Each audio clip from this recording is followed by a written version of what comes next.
નમસ્કાર વિદ્યાર્થી મિત્રો, શ્રી એસવી શાહ વિદ્યાવિહાર નાલંદા સ્કૂલ વિજ્ઞાન પ્રવાહ રસાયણ ધોરણ 11 હું રજનીકાંત પરમાર આપનું સ્વાગત કરું છું. ફરી આજનો લેક્ચર નંબર 3 એકમ 1 છે રસાયણ વિજ્ઞાનની કેટલીક પાયાની સંકલ્પનાઓ. આપણે ગયા લેક્ચરમાં શું ભણી ગયા એ જોઈ લઈએ. ગયા લેક્ચરમાં આપણે દ્રવ્યના ગુણધર્મોનું માપન અને આંતરરાષ્ટ્રીય પદ્ધતિ જે કહેવાય છે એસઆઈ સિસ્ટમ ઇન્ટરનેશનલ જે યુનિટ માટેની જે મેથડ છે આપણે ભણી ગયા એસઆઈ પદ્ધતિ, અને એમાં ગણતરીઓ કઈ રીતના કરવી એના વિશેનો પણ આપણે અભ્યાસ કર્યા. પૂર્વગો અને જે મૂળભૂત 7 એકમો છે ભૌતિક રાશિ માટેના એના વિશેનો અભ્યાસ કર્યો. હવે આપણે શું ભણવાનું છે અહીંયા, તો આપણે જે રસાયણ વિજ્ઞાનમાં કેટલાક પ્રયોગો આવે છે એના પરથી ગણતરીઓ કરવાની હોય છે, પરિણામો મેળવવાના હોય છે. ત્યારે એમાં માપનમાં અનિશ્ચિતતા ઊભી થાય, નાના કે મોટા અંક મળે, ખૂબ જ નાના કે ખૂબ જ મોટા અંક મળે ત્યારે અનિશ્ચિતતા ઊભી થાય છે, એરર ઊભી થાય છે.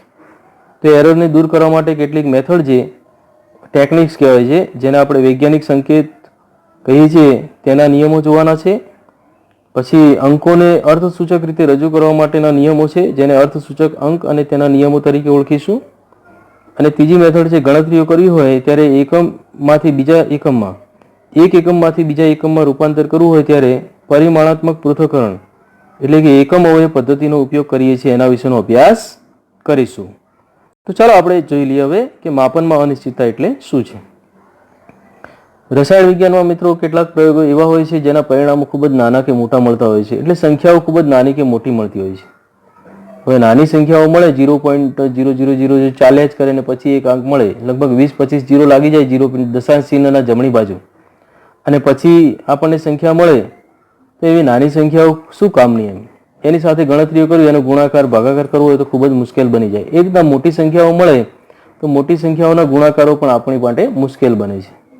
ત્યારે આવી સંખ્યાઓને આવા પરિણામો મળતા હોય રસાયણ વિજ્ઞાનમાં લેબોરેટરી અને ઇન્ડસ્ટ્રીઝમાં પ્રયોગ કર્યા પછી, તો એની સાથે આપણે કામ કરવું મુશ્કેલ બને અને એને સરળ બનાવવા માટે અર્થપૂર્ણ રસ્તાઓ નીકાળવા પડે. તો એવી ટેકનિક્સ જે છે એમાં આપણે ભણીશું જેને આપણે વૈજ્ઞાનિક સંકેત ટેકનિક કહીએ છીએ, પ્રયુક્તિ કહીએ છીએ. તો વૈજ્ઞાનિક સંકેત પદ્ધતિ અથવા ટેકનિક કહેવાય છે, એ શું છે અને એનું મહત્વ શું છે પહેલાં જોઈ લઈએ.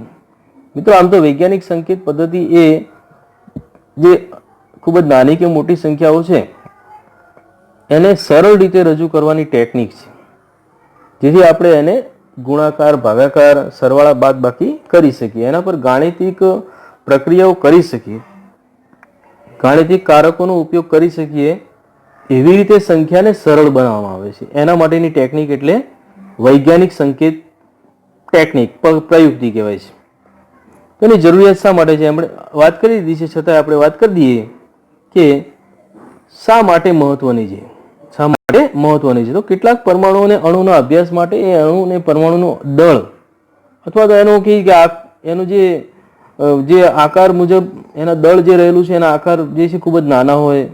હવે એનું દળ જે છે નાનું ઓછું હોય તો એનું વજન કરવું મુશ્કેલ બને છે, અથવા કેટલાક અણુ ખૂબ જ વિશાળ હોય છે ત્યારે પણ મોટી સંખ્યા મળે છે. હવે નાની મોટી સંખ્યાઓ મળે એના એક્ઝામ્પલ જોઈ લઈએ કે H2નું દળ આટલું આપેલું. તમે વિચાર કરો કે બોલતા પહેલા આપણે વિચાર કરીએ કે આને બોલવી કઈ રીતના. 6022000 ચાલ્યા જ કરે છે. એ જ રીતના અહીંયા હાઇડ્રોજન એક એટમનું દળ આપેલું છે. હવે એક પરમાણુનું દળ આટલું નજીવું આપ્યું છે. નજીવું શું? આને આપણે નજીવામાંથી પણ નજીવું, અતિ સૂક્ષ્મ જેને કહેવાય વેરી માઇક્રો કહી શકાય. ઓકે, એ જ રીતના જે છે પ્લાન્ક કોન્સ્ટન્ટના મૂલ્યો અને પ્રકાશની ગતિના મૂલ્યો જે છે એ પણ ખૂબ જ નાના હોય છે. એ પણ આપેલા છે. અહીંયા તમે જુઓ કે અહીંયા વૈજ્ઞાનિક પદ્ધતિ દર્શાવેલા જ છે. આ મૂલ્યોને જો ન દર્શાવીએ તો અહીંયા 10⁻34 છે એ દર્શાવી અહીંયા સ્ક્રીન ઉપર ખૂબ જ મુશ્કેલ પડે. એ રીતના 10⁸ છે એટલે અહીંયા 3 પછી અહીંયા મીંડા કેટલા મૂકવા પડે, અથવા તો 6.626 પ્લાન્ક અચળાંકનું મૂલ્ય છે એના પછી -34 એટલે 0 પોઈન્ટ પછી કેટલા મૂલ્ય મૂકવા પડે? 0. આ તો વૈજ્ઞાનિક પદ્ધતિ દર્શાવેલા જે આપણે શીખવાની છે, પરંતુ ખૂબ જ નાની. પ્લાન્ક અચળાંક એ ખૂબ જ નાની સંખ્યા છે, ત્યારે પ્રકાશની ગતિ એ ખૂબ જ મોટી સંખ્યા છે જે 10⁸ પોઝિટિવ દર્શાવેલી છે, અને પેલી માઇનસ છે એટલે ખૂબ જ નાની સંખ્યા કહેવાય છે. આવી નાની મોટી સંખ્યાઓ જે છે એને સામાન્ય રીતે ભણવી મુશ્કેલ પડે છે. તો આવા નાના અંક અને મોટા અંક સાથે કામ કરવું મુશ્કેલ બને છે ત્યારે એના ગાણિતિક કારકો લગાડવા પણ મુશ્કેલ બને છે. એટલે કે અહીંયા ગુણાકાર, ભાગાકાર, બાદબાકી કરવી પણ મુશ્કેલ બની જાય છે. કારણ કે નાની મોટી સંખ્યા હોય, અતિ સૂક્ષ્મ નાની, ત્યારે એનો ગુણાકાર કઈ રીતના કરવો, ભાગાકાર કઈ રીતના કરવો, એ ખૂબ જ મુશ્કેલ બની જાય છે. ત્યારે આ સમસ્યાનું નિરાકરણ લાવવા માટે વૈજ્ઞાનિક સંકેત પદ્ધતિનો ઉપયોગ થાય છે. ત્યારે એનું જે સૂત્ર જોઈ લઈએ કે શું છે. વૈજ્ઞાનિક સંકેતમાં કોઈ પણ સંખ્યાને દર્શાવવા માટેનું સૂત્ર અહીંયા આપેલું છે, કેપિટલ N ગુણ્યા 10 ની ઉપર સ્મોલ n ઘાત. આ સૂત્ર લખી દેજો મિત્રો. અહીંયા જે પણ ચાલી રહ્યું છે એનો સ્ક્રીનશોટ પાડતા રહેજો. ઓકે, કારણ કે અહીંયા આ બધી જ બાબતો તમારે નોટ કરવાની છે. આ વૈજ્ઞાનિક સંકેત વડે સંખ્યા દર્શાવવાનું સૂત્ર કેપિટલ N ગુણ્યા 10 ની ઉપર સ્મોલ n ઘાત. અહીંયા પદ સમજી લઈએ કે કેપિટલ N શું છે. તો કેપિટલ N એ 1 થી માંડી 9.999 સુધીની કેટલીક કોઈ પણ સંખ્યા 1.0 લઈ લઈએ છીએ, 1.1 લઈ લઈએ છીએ, 1.2 લઈ લઈએ છીએ, 1.3 લઈ લઈએ છીએ, 1.4 લઈ લઈએ છીએ, 1.1, 1.2, 1.3, 1.4, 1.5, 6.5, 9.9, 9.999 આ સંખ્યાઓ વચ્ચે ગમે તે સંખ્યા લઈ શકીએ છીએ. ઓકે, સ્મોલ n શું છે? સ્મોલ n ઘાત છે, એ ધન કે ઋણ હોઈ શકે. ઓકે, -1 હોઈ શકે, +1 હોઈ શકે, -5 હોઈ શકે, +5 હોઈ શકે. તો આવી રીતે કોઈ પણ સંખ્યાને દર્શાવવાની, ગમે તે સંખ્યા આપી હોય, દશાંશ ચિહ્ન વાળી આપી હોય, એટલે પોઈન્ટ વાળી સંખ્યા હોય, પોઈન્ટ વગરની આપી હોય, એમાં આપણે આ વડે દર્શાવવાનું, આ સૂત્ર વડે દર્શાવવાનું. સૂત્ર તમે યાદ રાખજો. Okay, n × 10 small n. Okay, small n ઘાત સંખ્યા છે, ઘાતાંકી એટલે ઘાત સંખ્યા, ગમે તે સંખ્યા મૂળ સમજવાની, માઇનસ કે પ્લસ ગમે તે સંખ્યા, ઋણ કે ધન. ઓકે, હવે આપણે એના નિયમો જોઈ લઈએ. વૈજ્ઞાનિક સંકેત માટે આપણે કેટલાક નિયમો છે. કઈ રીતે? તો કોઈ પણ સંખ્યા જે આપેલી હોય, દશાંશ પોઈન્ટ વાળી આપેલી હોય કે પોઈન્ટ વગરની, એના માટેનો પહેલો નિયમ શું છે? તો પહેલો નિયમ અહીંયા આપેલો છે કે ડાબેથી જમણી બાજુ છે. અહીંયા તીર આપેલું છે કે ડાબેથી જમણી, એટલે કે ડાબા હાથથી જમણી બાજુ સંખ્યામાં આપણે ડાબેથી જમણી બાજુ તરફ દશાંશ ચિહ્ન લઈ જવું હોય અથવા ખસેડવું હોય, જેટલા પણ સ્થાન ખસેડીશું ત્યારે એની સાથે સૂત્રમાં જે 10 ની આધાર ઉપર ઋણ ઘાત વધશે. એટલે સ્મોલ n જે છે સૂત્રમાં આપેલો છે, n ગુણ્યા 10 ની ઉપર સ્મોલ n છે, એમાં જે ડાબેથી જમણી બાજુ તરફ જઈએ, ડાબેથી જમણી બાજુ તરફ જઈએ ત્યારે શું થાય છે કે આ n માં ઋણ ઘાત વધે છે. યાદ રાખજો, ખાલી અત્યારે હું એક્ઝામ્પલ વડે સમજાવું છું. ઓકે, ઋણ ઘાત વધે છે ડાબેથી જમણી બાજુ તરફ જઈએ ત્યારે.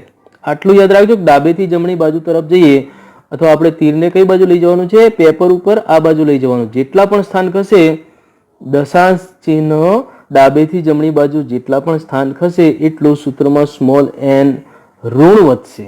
કેવું? ઋણ વધશે, ઋણ ઘાત વધશે. ઓકે, બીજો નિયમ શું છે? તો બીજો નિયમ એનાથી ઊંધો છે કે ડાબેથી જમણી બાજુ નહીં, પરંતુ જમણેથી ડાબી, એટલે કે આ બાજુ જવાનું છે. સંખ્યામાં આ બાજુ જવાનું. જેટલા પણ દશાંશ ચિહ્ન ખસેડીશું ડાબેથી જમણેથી ડાબી બાજુ, જમણા હાથથી ડાબા હાથ તરફ. બીજો નિયમ છે જમણેથી ડાબી બાજુ તરફ. જેટલા પણ દશાંશ ચિહ્ન આપણે ખસીશું એટલા સ્થાન 10 ની ઉપર જે સ્મોલ n છે એ સ્મોલ m માં ધન ઘાત વધે છે, એટલે કે ધન મૂલ્ય વધે છે. એનું 1 હોય તો 2 થાય, 3 થાય, 4 થાય, એવી રીતે. પણ ઉપરનો જે પહેલો નિયમ શું છે કે ડાબેથી જમણી બાજુ તરફ ખસીશું જેટલા સ્થાન એટલું શું થાય? માઇનસ વધશે. દાખલા તરીકે 1 હોય તો 0 થાય, 0 માંથી -1 થાય, -2 થાય પહેલા નિયમમાં. બીજા નિયમમાં ધન વધશે, 1 હોય તો 2 થાય, 3 થાય, 4 થાય. ઓકે, આ નિયમો તમે લખી દેજો. અને હવે ઉદાહરણ જોઈએ આના પરથી. તમને ઉદાહરણો આપેલા છે અહીંયા વૈજ્ઞાનિક સંકેતમાં. આપણે અહીંયા આ જે છે 3 એક્ઝામ્પલ્સ મૂકેલા છે, તેના જવાબ પણ આપેલા છે. પણ કઈ રીતના આવ્યા છે આન્સર એ મહત્વનું છે. અહીંયા સૂત્ર જે છે એમાં આ રીતના આપણને સૂત્રમાં જવાબ મળવો જોઈએ કે n × 10 સ્મોલ n માં આપણને આન્સર મળવો જોઈએ. તો હવે એમાં આ સંખ્યા એક દર્શાવી છે 567.567. હવે એને આપણે વૈજ્ઞાનિક પદ્ધતિમાં દર્શાવવું હોય ત્યારે યાદ રાખજો મિત્રો કે સંખ્યાને આપણે એવી રીતે દર્શાવવાની છે કે ડાબી બાજુ એક જ અંક મળશે, પૂર્ણાંક મળશે, ડાબી બાજુ એક જ પૂર્ણાંક મળશે એવી રીતે. એટલે અહીંયા 567 છે એને આપણે અહીંયા કઈ રીતના ખસેડીશું સ્થાન? અહીંયા આવી રીતે ખસેડીશું, જમણેથી ડાબી બાજુ તરફ. કઈ રીતના? જમણેથી ડાબી બાજુ. શા માટે? આપણે ડાબી બાજુ એક જ પૂર્ણાંક જોઈએ છે, એટલે કે અહીંયા 5 જ જોઈએ છે. આ બાજુ એક ખસો, આ બાજુ બીજો ખસો, 1 અને 2 સ્થાન ખસવાના છે ખાલી. એટલે કે અહીંયા 5.67 567 એ રીતના સંખ્યા મળી. હવે આપણે જે દશાંશ ચિહ્ન છે, એ કેટલા સ્થાન ખસ્યા જેથી આપણને ડાબી બાજુ, દશાંશ ચિહ્નની ડાબી બાજુ એક જ પૂર્ણાંક મળે એ રીતના સંખ્યા મળશે. વૈજ્ઞાનિક પદ્ધતિમાં મિત્રો આવી રીતે દર્શાવવામાં આવે કોઈ પણ સંખ્યાને. એટલે કે દાખલા તરીકે 100 હોય તો 100 હોય તો એને આપણે દર્શાવ્યું હોય તો 1.0 ગુણ્યા, તો અહીંયા આ બાજુ ખસ્યા જમણેથી ડાબી બાજુ તરફ, જમણેથી ડાબી 2 0 ખસ્યા, 1 અને 2 પોઈન્ટ ખસ્યા છે. એટલે અહીંયા 10 ની ઉપર 2 ઘાત આવશે જમણેથી ડાબી બાજુ તરફ ખસ્યા. એટલે એ જ રીતના અહીંયા જે એક્ઝામ્પલ આપેલું છે એમાં જો જોઈ લઈએ તો આ એક્ઝામ્પલમાં આપણે 567 માંથી એક 7 પછી ગયા અને બીજું ગયા અહીંયા 5. ઓકે, એટલે કેટલા સ્થાન ખસ્યા? 2 સ્થાન ખસ્યા. એટલે 2 સ્થાન ખસ્યા એટલે આપણને જવાબમાં શું મળશે? 5.67 567 અને 2 સ્થાન ખસ્યા એટલે કઈ બાજુ? જમણેથી ડાબી બાજુ તરફ ખસ્યા, જમણેથી ડાબી બાજુ તરફ 2 સ્થાન ખસ્યા દશાંશ ચિહ્ન, એટલે આપણે 10 ની ઉપર પોઝિટિવ 2 ઘાત આવશે નિયમ અનુસાર. ઓકે, બીજું જોઈ લઈએ કે બીજું છે અહીંયા આપેલું છે 2000. હવે અહીંયા જેમ 100 નું ઉદાહરણ આપ્યું હતું મેં તમને, અહીંયા 2000 મૂકીએ. અહીંયા 2000 માટે શું કરીશું? તો 2000 માં આપણે 2.0 લાવવું પડશે. 2.0 ડાબી બાજુ એક જ પૂર્ણાંક મળવો જોઈએ, 2.0 લાવવું છે. તો 2.0 લાવવા માટે આપણે 1 2 3 અને 4 સ્થાન કઈ રીતના? જમણેથી ડાબી બાજુ તરફ ખસવા પડશે. હવે જમણેથી ડાબી બાજુ તરફ ખસવું હોય ત્યારે ધન આધારના ઘાત કેવી આવશે? આધારની ઘાત. એટલે કે આ સૂત્ર મુજબ આપણે ઘાત કેવી આવશે? ધન વધશે. આ જે n છે એ શું વધશે? ધન વધશે. ઓકે, એ જ રીતના અહીંયા જુઓ તમે 65.78 માં જુઓ તો 65.78 માં કઈ રીતના લઈશું? તો આપણે 6.578 લાવવા પડશે, કારણ કે એક જ ડાબી બાજુ, દશાંશ ચિહ્નની ડાબી બાજુ એક જ પૂર્ણાંક હોવો જોઈએ, 65 ચાલશે નહીં. તો અહીંયા 6.578 લાવવા હોય ત્યારે આપણે સંખ્યાને જમણેથી ડાબી બાજુ તરફ એક સ્થાન ખસીશું. એટલે કે અહીંયા જવાબ શું આવશે? તો જવાબ નીચે લખેલો છે તમને, એક સ્થાન ખસતા અહીંયા 10 ની ઉપર પોઝિટિવ 1 ઘાત વધશે. મિત્રો આ રીતના બીજી સંખ્યા પણ એક લખી શકાય. દાખલા તરીકે 0.222 આપેલા છે. હવે આને આપણે વૈજ્ઞાનિક પદ્ધતિમાં ફેરવ્યું હોય તો કઈ રીતના ફેરવશું? તો આપણે જવાબ એ રીતના લાવવો પડશે જેથી 2.22 આવે. 2.22 લાવવા માટે આપણે અહીંયા 0 થી આ બાજુ પોઈન્ટને લાવવું પડશે, એક જ સ્થાન, કારણ કે ડાબી બાજુ અહીંયા એક પૂર્ણાંક મળવો જોઈએ એ રીતે આપણે સંખ્યા લેવી પડશે. તો અહીંયા એક જ સ્થાન ખસીએ તો 2 પોઈન્ટ થઈ જશે, એટલે એક પૂર્ણાંક આવી ગયો ડાબી બાજુ અને 22 પેલી બાજુ જમણી બાજુ જતા રહેશે. તો અહીંયા એક સ્થાન ખસ્યા કહેવાશે. 0 થી અહીંયા જે દશાંશ ચિહ્ન છે એ ડાબેથી જમણી બાજુ એક જ સ્થાન ખસ્યા છે. તો 0.222 ને વૈજ્ઞાનિક પ્રયુક્તિથી લખતા આપણને જવાબ શું મળશે? 2.22 ગુણ્યા 10 ની ઉપર ડાબેથી જમણી બાજુ એક જ સ્થાન ખસ્યા છે દશાંશ ચિહ્નમાં, તો એનો આન્સર -1 આવશે. શું આવશે? ઘાત કેટલી આવશે? -1 આવશે. ઓકે, હજુ એક બીજું એક્ઝામ્પલ અહીંયા જોઈ લઈએ કે દાખલા તરીકે 0.2 દાખલા તરીકે 0.051 આપેલું છે, તો આને આપણે લખવું હોય તો કઈ રીતના લખી શકીએ? તો આપણે લાવવા પડશે 5.1 જ લાવવા પડશે. ડાબી બાજુ એક પૂર્ણાંક તો લાવવો જ પડશે. ઓકે, તો હવે અહીંયા આપણે કઈ બાજુ ખસવું પડશે? તો આ બાજુ ખસવું પડશે. દશાંશ ચિહ્નની ડાબેથી જમણી બાજુ ખસવું પડશે. તો કેટલા સ્થાન? તો 1, 2 અને 3. 3 સ્થાન ખસીશું એટલે 5.1 આવશે. 3 સ્થાન ખસવા પડશે, એ પણ ડાબેથી જમણી બાજુ. હવે ડાબેથી જમણી બાજુનો નિયમ શું છે? ડાબેથી જમણી બાજુ 3 સ્થાન ખસીશું એટલે એટલી n શું આવશે? Small n. તો માઇનસ વધ્યા, n માઇનસમાં વધશે એટલે કેટલા ગયા? -3 સ્થાન ગયા એટલે 3 આવશે. એટલે આ સંખ્યાને દર્શાવવું હોય તો 5.1 ગુણ્યા 10 ની ઉપર -3 આવશે. તો આ રીતના ડાબેથી જમણી બાજુ પણ આપણે શીખ્યા અને જમણેથી ડાબી બાજુ પણ આપણે શીખ્યા. ઓકે, તો નિયમ યાદ રાખજો, ડાબેથી જમણી બાજુ તરફ જઈએ તેમ સ્મોલ n માં ઋણ વધશે, ઘાત. અને સંખ્યા કેવી દર્શાવવાની છે? સંખ્યા એ એક પૂર્ણાંક ડાબી બાજુ દશાંશ ચિહ્નની ડાબી બાજુ હોવો જોઈએ. એટલે કે દાખલા તરીકે 1.5 હોવો જોઈએ 10 ની ઉપર -3. એટલે કે એક એ ડાબી બાજુ દર્શાવે છે. ઓકે, એટલે ડાબી બાજુ એક પૂર્ણાંક હોવો જોઈએ. હજુ એક એક્ઝામ્પલ જોઈ લઈએ. દાખલા તરીકે તમને હજુ ખ્યાલ ના આવ્યા હોય તો દાખલા તરીકે 0.0001 છે. હવે આને આપણે કઈ રીતના દર્શાવીએ? તો ડાબી બાજુ 1 આવવો જોઈએ તો 1.0 થાય એમ, કારણ કે પછી કોઈ સંખ્યા નથી 1 પછી. તો 1.0 એટલે ડાબી બાજુ એક પૂર્ણાંક આવવો જોઈએ કે 1 છે એટલે અહીંયા આ રીતના 1 આવવો જોઈએ એમ. અહીંયા કેટલા સ્થાન ખસીશું? તો અહીંયા 1 લાવવા માટે બી આ બાજુ નહીં જઈએ, આ બાજુ તો શક્ય નથી. કઈ બાજુ જવું પડશે? ડાબેથી જમણી બાજુ તરફ જ જવું પડશે. ઓકે, તો ડાબેથી જમણી બાજુ કેટલા સ્થાન જઈશું? તો અહીંયા 1, 2 અને 3 પોઈન્ટ જે આપેલો છે ત્યાંથી બીજે સ્થાન ઉપર કૂદકા મારો એટલે 4. કેટલા સ્થાન ખસ્યા? 1, 2, 3 અને 4. એક પછી એક સ્થાન ખસવું પડશે. તો અહીંયા જવાબ કેટલો? 1.0 ગુણ્યા 10 ની ઉપર ડાબેથી જમણી બાજુ તરફ ખસ્યા એટલે n શું આવશે? -4 આવશે. ઓકે, તો આ રીતના અહીંયા આપણે વૈજ્ઞાનિક પદ્ધતિથી આવી નાની કે મોટી સંખ્યાઓને દર્શાવી શકીએ છીએ. ડાબેથી જમણી બાજુ તરફ જઈએ તે n ઋણ વધે છે, સ્મોલ n જે છે એ, અને જમણેથી ડાબી બાજુ તરફ જઈએ તેમ ઘાત જે છે એ ધન ઘાત વધે છે. એટલું યાદ રાખજો. ઓકે, હવે વૈજ્ઞાનિક સંકેતોના કેટલાક નિયમો જે છે ગાણિતિક કારકો માટેના નિયમો સમજી લઈએ.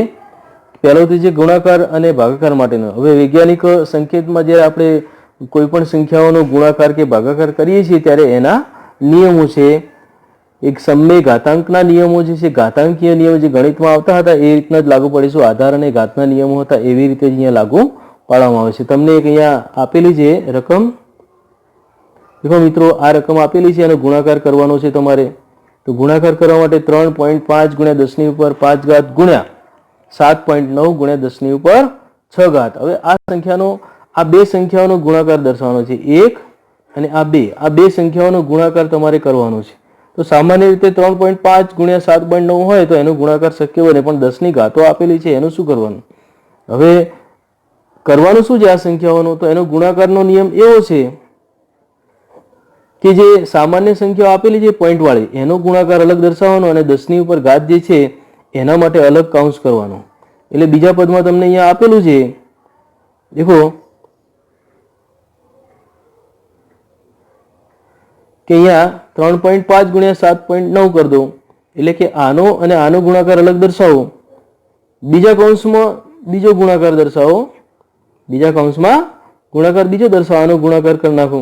કયો? તો કે 10 આધાર સરખો છે બેમાં, 10 આધાર સરખો છે, ખાલી ઘાત. હવે આધાર સરખો હોય ત્યારે ઘાતનું શું થાય? તો ઘાતનો સરવાળો થાય એટલે 5 અને 6 નો સરવાળો થઈ અને 11 બનશે. તો ઘાતોનો સરવાળો થઈ અને 11, એનો ગુણાકાર અલગ દર્શાવો. તો અહીંયા બીજું સ્ટેપ મળી ગયું. હવે ત્રીજું સ્ટેપ શું થશે? ત્રીજું સ્ટેપ અહીંયા 3.5 ગુણ્યા 7.9 એટલે 27.65 થશે અને 10 ની ઉપર 11 ઘાત. હવે 27.65 જે છે વૈજ્ઞાનિક પદ્ધતિ, આ 27 ના હોવો જોઈએ, 2.7 હોવો જોઈએ. તો વૈજ્ઞાનિક પદ્ધતિ દર્શાવવાની છે એટલે અહીંયા શું કહીશું કે જમણેથી ડાબી બાજુ તરફ એક પોઈન્ટ ખસીશું, દશાંશ ચિહ્ન ખસી જમણેથી ડાબી બાજુ તરફ, એટલે અહીંયા 10 ની ઉપર 11 છે, જમણેથી ડાબી બાજુ તરફ અહીંયા એક પોઈન્ટ ખસીશું એટલે શું આવશે? 10 ની ઉપર 12 ઘાત થઈ જશે, એક ઘાત વધી જશે એટલે 2.765 થઈ જશે, 27.65 અને 10 ની ઉપર 11 ઘાત છે, 10 ની ઉપર 12 ઘાત થઈ જશે. ઓકે, તો વૈજ્ઞાનિક પદ્ધતિનો ઉપયોગ પણ અહીંયા શીખી ગયા. અને ગુણાકાર કેવી રીતના કરી શકાય? ઘાતોનો ગુણાકાર અહીંયા અલગ દર્શાવવાનો છે, જે સામાન્ય પોઈન્ટ વાળી સંખ્યાઓ છે એનો ગુણાકાર, બંને વચ્ચેનો ગુણાકાર જ થતો હોય છે. ઓકે, બીજો એક્ઝામ્પલ્સ આપણે જોઈ લઈએ ગુણાકારનો. તો અહીંયા બીજો ગુણાકાર અહીંયા કરવાનો છે આ બે સંખ્યાઓનો 5.6 ગુણ્યા 10 ની ઉપર -2 ગુણ્યા બીજા કૌંસમાં 3.5 ગુણ્યા 10 ની ઉપર -6. હવે આ કૌંસ જે છે એનો અને આ કૌંસ છે એનો બંનેનો ગુણાકાર કરવો છે. તો પહેલા જે પોઈન્ટ વાળી સંખ્યાઓ છે એનો ગુણાકાર અલગ દર્શાવી દો, પોઈન્ટ વાળો, એટલે કે આ 5.6 ગુણ્યા 3.5 આ બે સંખ્યાઓ જે આપેલી છે એનો ગુણાકાર દર્શાવી દો. અને ઘાત વાળું પદ જે છે અલગ ગુણાકારમાં દર્શાવો, ઘાત વાળું પદ અલગ ગુણાકારમાં દર્શાવી દો. એટલે અહીંયા આ 10 ની ઉપર -2 અને 10 ની ઉપર -6 આધાર સરખા છે એટલે ઘાતનો સરવાળો થઈ જશે. અહીંયા બંને માઇનસ છે એટલે -2 અને -6 નો -8 થઈ જશે સરવાળો. ઓકે, અહીંયા -8 થઈ જશે. હવે અહીંયા 19.6 જવાબ મળે છે આનો ગુણાકાર, આનો ગુણાકાર 19.6 મળે છે. એટલે 19.6 એટલે વૈજ્ઞાનિક પદ્ધતિ નથી, આપણે 1.96 જોઈશે, 1.96 જોઈશે. 1.96 કરવા માટે આપણે જમણેથી ડાબી બાજુ તરફ એક પોઈન્ટ ખસીશું. એક પોઈન્ટ ખસવા માટે આપણે 10 ની ઉપર 1 ઘાત વધશે, એટલે 10 ની ઉપર 1 ઘાત વધે એટલે શું થાય? એટલે 10 ની ઉપર -8 તો છે જ, ઓકે, વત્તા 1 થશે એટલે શું થાય? 1 ઘાત વધી, એમ પોઝિટિવ 1 ઘાત વધે એટલે શું થાય? જવાબમાં 10 ની ઉપર -7 ઘાત આવશે, 10 ની ઉપર 7 ઘાત આવશે. એટલે 1.96 ગુણ્યા 10 ની ઉપર -7 ઘાત થશે. ઓકે, એ જ રીતના ભાગાકારનો નિયમ જોઈ લઈએ. તો ભાગાકારમાં પણ જેમ ગુણાકારમાં છે એવી રીતે ભાગાકારમાં પણ આપણે લાગુ પાડીશું, પણ અહીંયા ઉપર નીચે લાગુ પડે. અંશ અને છેદ છે એટલે ભાગાકારમાં અંશ અને છેદનો નિયમ લાગુ પડશે. પેલો ગુણાકારનો છે એટલે ગુણાકારમાં સીધી રીતે ગુણાકાર થાય છે. અહીંયા અને અંશ અને છેદમાં જે છે પોઈન્ટ વાળી સંખ્યાનો પેલા ભાગાકાર અલગ દર્શાવો. ઓકે, એટલે કે 3.8 અને 4.5 નો ભાગાકાર દર્શાવો. અને બીજામાં અહીંયા શું દર્શાવેલું છે જો મિત્રો, કે ઉપર જે છે 10 ની ઉપર -5 આપેલા છે અને નીચે 10 ની ઉપર 5 ઘાત પોઝિટિવ આપેલા છે. જે નીચેની ઘાત ઉપર જાય, નિયમ શું છે? નીચેની ઘાત ઉપર જાય તો માઇનસ થાય. નીચે 10 ની ઉપર 5 ઘાત પોઝિટિવ આપેલી છે એ ઉપર જશે એટલે માઇનસ થઈ જાય. જો માઇનસ હોય તો પ્લસ થાય અને પ્લસ હોય તો માઇનસ થાય. એટલે -5 થઈ ગયા. ઓકે, સમજ્યા ને? બાદ બાકી થઈ. ઉપર ને નીચેની ઘાત વચ્ચેની શું થાય? હંમેશા બાદ બાકી થાય છે.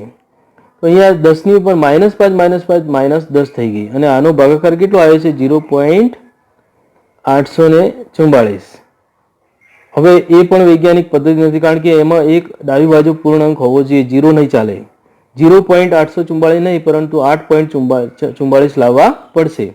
એટલે કે 8.44 લાવવા માટે આપણે કઈ બાજુ ખસવું પડશે? તો કઈ બાજુ ખસવું પડશે? આપણે ડાબેથી જમણી બાજુ તરફ, ડાબેથી જમણી બાજુ તરફ. કેટલા પોઈન્ટ્સ? તો એક જ પોઈન્ટ ખસવું પડશે. 0.844 છે અને 8.44 કરવાના છે, 8.44 કરવાના છે. હવે 8.44 કરવા માટે આપણે 0.8 એક સ્થાન ખસીશું, ખાલી એક જ સ્થાન, એટલે 8.44 થઈ જશે. તો -1 ઘાત ડાબેથી જમણી બાજુ તરફ વધશે, કારણ કે -1 જ વધારો થાય. એક સ્થાન ખસે એટલે એક સ્થાન જેટલો માઇનસમાં વધારો થશે ઘાતમાં. એટલે અહીંયા -10 ની જગ્યાએ કેટલી ઘાત થશે? -11 ઘાત જવાબ આવશે. એટલે કે 8.44 ગુણ્યા 10 ની ઉપર -11 ઘાત જવાબ આવશે. ઓકે, બીજું જે એક્ઝામ્પલ જોઈ લઈએ. બીજું એક્ઝામ્પલ તમને આપેલું છે અહીંયા કે આનો ભાગાકાર કરો 3.7 ગુણ્યા 10 ની ઉપર 5 ઘાત ભાગ્યા 4.8 ગુણ્યા 10 ની ઉપર 6 ઘાત. અહીંયા શું કરવાનું છે કે પોઈન્ટ વાળી સંખ્યાઓ અલગ દર્શાવે એનો ભાગાકાર કરી દો. આનો ભાગાકાર થઈ ગયો અને 10 ની ઉપર 5 ઘાત ભાગ્યા 10 ની ઉપર 6 ઘાત છે ઉપર લઈ જાવ એટલે માઇનસ થઈ જાય, એટલે 5 માંથી -6 થશે, નીચેવાળી ઘાત ઉપર આવી એટલે બાદબાકી થઈ. તો -1 જવાબ આવે આનો, 10 ની ઉપર -1 ઘાત. પણ 0 પોઈન્ટ આનો ભાગાકાર કેટલો આવે છે? 0.77 નહીં ચાલે, 7.7083 હોવું જોઈએ, 7.7083 હોવું જોઈએ. એટલે આપણે અહીંયા ડાબેથી જમણી બાજુ તરફ એક સ્થાન ખસીશું એટલે 7.7083 જવાબ આવે. પણ ડાબેથી જમણી બાજુ તરફ ખસી એટલે એક માઇનસ ઘાત વધશે, એટલે જે 10 ની ઉપર -1 ઘાત છે એની જગ્યાએ એક ઉમેરવી પડશે. 10 ની ઉપર -1 અને બીજી -1, એક સ્થાન ખસ્યા એટલે બીજી -1. ડાબેથી જમણી બાજુ તરફ દશાંશ ચિહ્ન લઈ ગયા એટલે એક -1 વધ્યું એટલે -1 -2 થયા. એટલે અહીંયા ટોટલ આન્સર કેટલો આવશે? તો 7.70 ગુણ્યા 10 ની 7.7083 ગુણ્યા 10 ની ઉપર -2 થશે. ઓકે, તો એ જ રીતના આપણે અહીંયા સરવાળા અને બાદબાકીના નિયમ માટે જોઈએ તો સરવાળા અને બાદબાકીના નિયમમાં એવું છે કે વૈજ્ઞાનિક સંકેત વડે આપણે સરવાળા બાદબાકી કરીએ છીએ ત્યારે જે ઘાતવાળી સંખ્યાઓ છે 10 ની ઉપર ઘાતવાળી, એ ઘાતો સરખી કરવી પડે, એટલે કે ઘાતાંક સરખા કરવા પડશે. અહીંયા દર્શાવી કે ઘાતાંક સરખા દર્શાવવામાં આવે છે. હવે સરખા ન હોય તો કોઈ બે સંખ્યાઓનો ગુણાકાર હોય કે ત્રણ સંખ્યાઓનો, દરેકના આપણે શું કરવા પડશે? 10 ની ઉપર ઘાત સરખા કરીએ અને એના માટે જે પોઈન્ટ વાળી સંખ્યાઓ આપેલી હોય એમાં ડાબેથી જમણી બાજુ તરફ દશાંશ ચિહ્ન લઈ જઈએ અથવા જમણીથી ડાબી બાજુ તરફ, ગમે તે રીતે આપણે બધી સંખ્યાઓના 10 ની ઉપર જે ઘાતો હોય એની સરખી કરીએ અને પછી જ એનો સરવાળો થાય છે. ઓકે, તો એક્ઝામ્પલ જોઈ લઈએ એટલે તમને વધારે ખ્યાલ આવી જશે. અહીંયા એક સરવાળાનો નિયમ દર્શાવે છે, એમાં આ સંખ્યા આપેલી છે 55.56 ગુણ્યા 10 ની ઉપર 4 ઘાત પ્લસ 7.78 ગુણ્યા 10 ની ઉપર 2 ઘાત. હવે તમે સમજો કે અહીં આ બે સંખ્યાઓમાં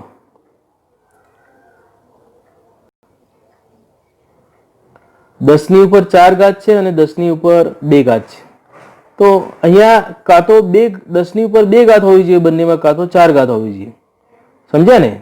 કાં તો એક પદમાં તમે 10 ની ઉપર 4 ઘાત લાવી દો, કાં તો એક પદમાં તમે 10 ની ઉપર 2 ઘાત લાવી દો. અહીંયા મેં 10 ની ઉપર 4 ઘાત લાવવા માટે જે 10 ની ઉપર 2 ઘાત વાળું પદ છે હારી એમાં 10 ની ઉપર 4 ઘાત લાવી છે. હવે 10 ની ઉપર 4 ઘાત લાવી છે એટલે મારે શું કરવું પડશે? ધન 10 ની ઉપર 2 ઘાત વધારવી પડશે. એટલે કઈ બાજુ ખસવું પડશે? જમણેથી ડાબી બાજુ તરફ ખસવું પડશે. એટલે 2 સ્થાન ખસ્યા એટલે આપણને શું મળશે? 2 સ્થાન ખસીશું એટલે આપણને અહીંયા સંખ્યા મળશે, બીજી અહીંયા સંખ્યા મળે છે. દેખો આ તો એની જ સંખ્યા રાખી છે, પહેલી સંખ્યા એવી એવી જ રાખી છે, પણ બીજી સંખ્યામાં અહીંયા 2 સ્થાન ખસ્યા એટલે 0.0778 મળશે અને ગુણ્યા 10 ની ઉપર 4 થઈ જશે. જમણેથી ડાબી બાજુ તરફ ખસ્યા એટલે આપણને 2 ધન ઘાત વધી એટલે 10 ની ઉપર 2 હતી અને 10 ની ઉપર 4 થઈ ગઈ. હવે બંને પદોમાં 10 ની ઉપર 4 ઘાત થઈ ગઈ એટલે હવે એનો સરવાળો શક્ય બની શકે છે. ઓકે, એટલે સરવાળાનું પદ અહીંયા આપણે લખીએ છીએ. સરવાળો કેનો થશે? પોઈન્ટ વાળી સંખ્યાનો. જ્યારે જે ઘાત વાળી સંખ્યા છે એને ગુણાકારમાં મૂકી દેવાની છે. એટલે કે અહીંયા 55.56 પ્લસ 0.0778 એ બેનો સરવાળો થશે અને ગુણાકારમાં 10 ની ઉપર 4 ઘાત કોમન નીકળી જશે. ઓકે, 10 ની ઉપર 4 ઘાત એ કોમન નીકળી જશે. આ બંનેનો સરવાળો જે છે એ કરી 55.6378 ગુણ્યા 10 ની ઉપર 4 ઘાત આવશે.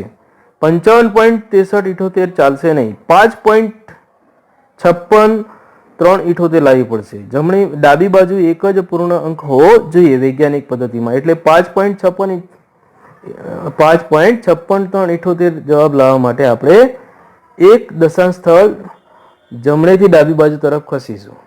એટલે 10 ની ઉપર 4 ઘાત છે એની જગ્યાએ 10 ની ઉપર 5 ઘાત આવી જશે. ઓકે, તો આ રીતના વૈજ્ઞાનિક સંકેતોનો ઉપયોગ કરી અને ઘાતવાળી સંખ્યાઓનો ગુણાકાર, ભાગાકાર, સરવાળો અને બાદબાકી પણ કરી શકીએ છીએ. તો હવે આપણે બાદબાકીનો નિયમ જોઈ લઈએ.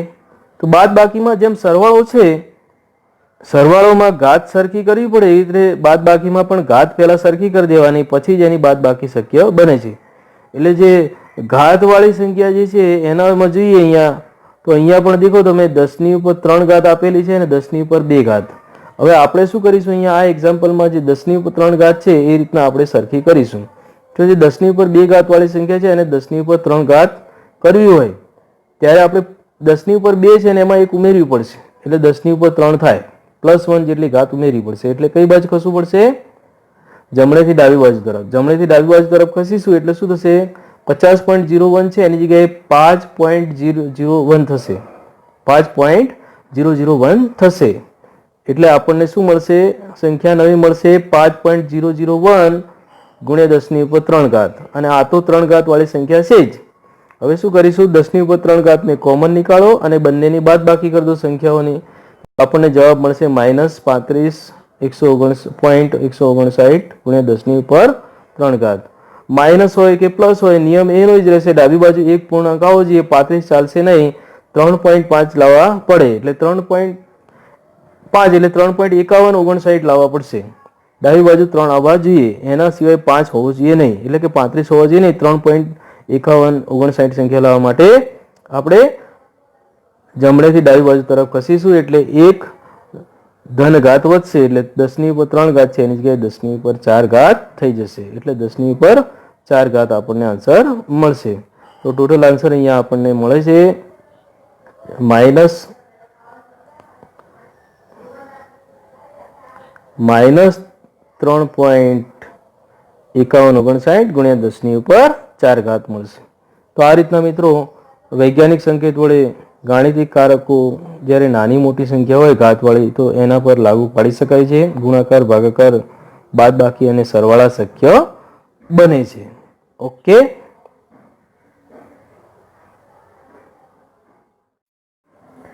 તો મિત્રો હવે અર્થસૂચક અંકો એટલે શું અને એના નિયમો વિશે આપણે જોઈશું એક મુદ્દો આપણે ભણ્યા કે વૈજ્ઞાનિક સંકેત પદ્ધતિ શું છે અર્થસૂચક અંકો એ પણ પ્રયોગ કેમિકલ એક્સપેરિમેન્ટ છે એની સાથે સંકળાયેલો જ મુદ્દો છે કેમિસ્ટ્રીના જે પ્રયોગો છે અથવા તો કોઈ પણ જથ્થાનું માપન થઈ રહ્યું છે એના અંતે જે કોઈ એક સંખ્યા મળે છે પરિણામમાં એ સંખ્યામાં જરૂરી આવશ્યક જે અંકો દર્શાવવા પડે કેટલાક અંકો બિનજરૂરી હોય છે ત્યારે જે અંકો પરિણામને સાચું દર્શાવવા માટે જરૂરી છે એ અંકો એરર ઘટાડે છે એ અર્થસૂચક અંકો છે જેને આપણે મહત્વના અંકો કહીએ છીએ સંખ્યામાં એ દર્શાવીએ તો પ્રયોગની જે પરિણામ છે એની સાચી વિગત આપણને ત્યાંથી પ્રાપ્ત થઈ જાય છે એના સિવાયના અંકો હોય કે ન હોય કોઈ ફરક પડતો નથી પ્રયોગ સાથે સંકળાયેલી બાબત છે એટલે પ્રયોગમાં જે જથ્થાનું માપન કરીએ છીએ ત્યારે માપનમાં બે બાબતો સમજવી જરૂરી છે કારણ કે આ તો પરિણામ સાથે સંકળાયેલા અંકો છે અર્થસૂચક અંકો પણ પ્રયોગ કરીએ છીએ ત્યારે આપણને બે બાબતો જોવા મળે છે એ કઈ કઈ છે એ સમજીએ તેમાં એક છે પરિશુદ્ધતા અને બીજી છે ચોકસાઈ પરિશુદ્ધતાને અંગ્રેજીમાં આપણે પ્રેસિઝન અને ચોકસાઈને આપણે એક્યુરસી સમજીએ એક્યુરેટ કહેવાય છે ને જે એક્યુરેટ એટલે ટુ ધ પોઈન્ટ ચોક્કસ અને પરિશુદ્ધ એટલે એના જે પ્રયોગો છે એ પ્રયોગોના પરિણામોમાં ચોક્કસ રિઝલ્ટમાં ચોક્કસ નહીં જે મેઇન રિઝલ્ટ આપણે ધારેલું છે એમાં ચોક્કસ નહીં ઓકે જે કોઈ પ્રયોગ કરે છે એમાં ચોક્કસ આપણે એની વ્યાખ્યા જોઈ લઈએ એટલે સમજી જશે કે પરિશુદ્ધ પરિણામ કોને કહેવામાં આવે કે ભાઈ પરિશુદ્ધ કેને કહેવામાં આવે વિદ્યાર્થી પ્રયોગ કરે છે તો એ પરિશુદ્ધ કઈ રીતના થાય અને ચોકસાઈ કઈ રીતના રાખી છે કઈ રીતના કહી શકાય તો એક જ જથ્થાના જુદા જુદા માપન વચ્ચેનું નજીકપણું છે હવે એ સાચા પરિણામની નજીક નથી પરિશુદ્ધ હોય ઓકે દાખલા તરીકે કોઈ એક પરિણામનું રિઝલ્ટ 3 છે તો એનું રિઝલ્ટ ક્યાંય બીજે આવતું હોય પણ એ નજીક આવે પ્રયોગ 1 કરે તો 2.5 આવે પ્રયોગ 2 કરે તો 2.4 આવે એમ કે એક જ પોઈન્ટનો ફરક છે 0.1 નો તો ત્યાં એ રિઝલ્ટ 2.5 એટલે 0.5 નો ફરક છે ને 3 એટલે 3 સાચું રિઝલ્ટ હોય તો પણ એનો જે બે પ્રયોગ કર્યા એમાં તો એ સાચો છે કે ભાઈ મારું રિઝલ્ટ નજીક મારા પ્રમાણે તો બે નજીકના મૂલ્ય આવે છે ભલે સાચાની નજીક ના હોય તો એ પરિશુદ્ધ કહેવાય અને ચોક્કસ કેને કહેવાય ચોકસાઈ એક્યુરેટ કેને કહેવાય તો એક્યુરેટ એટલે સાચા પરિણામના મૂલ્યની નજીક જ એનું મૂલ્ય આવે 3 હોય તો 2.99 આવે અથવા તો 3.01 આવે 3 ની આજુબાજુ બમે જાય છે તો એ વિદ્યાર્થી ચોક્કસ કહેવાય કે એમાં ચોકસાઈ વધુ છે એનું એ જથ્થાનું માપન ચોકસાઈપૂર્વક થઈ રહ્યું છે એમાં એક્યુરસી છે ઓકે કેટલીક એરર તો આવે એરર સામાન્ય રીતે દેખો કોઈ પણ આપણને અંક મળે છે પરિણામનો, ત્યારે એમાં એરર જે છે એ સામાન્ય રીતે +or-1 જેટલી સ્વીકારવામાં આવે છે. ઓકે, કારણ કે એટલી એરર તો સાધનની હોઈ શકે, કેમિકલ્સની સાંદ્રતાની હોઈ શકે, વાતાવરણની હોઈ શકે, ગમે તે હોઈ શકે છે, પણ એરર તો જોવા મળે જ છે. વિધાઉટ એરર પ્રેક્ટિકલ શક્ય નથી. એને માનીને જ આપણે પ્રેક્ટિકલ કરવું પડે છે. ક્યારેક ક્યારેક આપણને એક્યુરેટ મૂલ્ય મળતા નથી. ઓકે, અને એક્ઝામ્પલ જોઈ લઈએ. અહીંયા તમને આપી છે કે ઉદાહરણ તરીકે એક પ્રયોગ આપ્યો છે કે 2.0 ગ્રામ ધારેલું પરિણામ છે. 2.0 ગ્રામ સાચું પરિણામ છે. અહીંયા વિદ્યાર્થી ત્રણ વિદ્યાર્થીઓ છે. 3 વિદ્યાર્થીઓ પ્રયોગ કરી રહ્યા છે. એમાં માપન જે છે ગ્રામમાં કરવાનું છે. કોઈ એક વસ્તુ જે જથ્થાનું માપન છે, અને એમાં પ્રયોગ 1 અને પ્રયોગ 2 કર્યા છે, અને ત્રણેયના એ મુજબ પરિણામો આપ્યા છે, કેટલું કેટલું એને માપન કર્યું છે. તો વિદ્યાર્થી એની બાબત કહીએ તો એમાં એને 1.96 અને 1.93 છે. દેખો તમે 0.03 નો ફરક છે. એટલે અહીંયા વિદ્યાર્થી એ 1.96 અને 1.93, એટલે એનું જે સરેરાશ મૂલ્ય કેટલો છે 1.94. આમ જોવા જઈએ તો રિઝલ્ટ તો નથી જ, 2.0 તો નથી જ એનું, પણ એના પ્રયોગમાં 1.96 અને 1.93 આવે છે. એ વિચારો કે નજીક આવે છે. એના પ્રયોગોમાં પરિણામ નજીક આવે છે, ભલે સાચું પરિણામ નથી. વિદ્યાર્થી બી જુઓ તો 1.90 અને 2.08, એ તો ક્યાંય લાગે વળગે નથી. 1.90 એટલે 10 ને 8, 1.08 જેટલો ફરક પડી જાય છે. એમ મોટો ફરક પડે છે, બરાબર, ખૂબ જ મોટો ફરક પડી જાય છે. એટલે આપણે કહી શકીએ કે 0.18 જેટલો ફરક પડે છે. 0.18, 1.90 અને 2.08, એટલે ખૂબ જ વાસ્ટ ડિફરન્સ છે. તો એમાં નથી એક્યુરેટ કે નથી પ્રિસાઇઝ, બેમાંથી કશું નથી. ચોકસાઈ નથી, પરિશુદ્ધ પણ નથી. વિદ્યાર્થી સી ની વાત કરીએ તો 2.01 અને 1.99.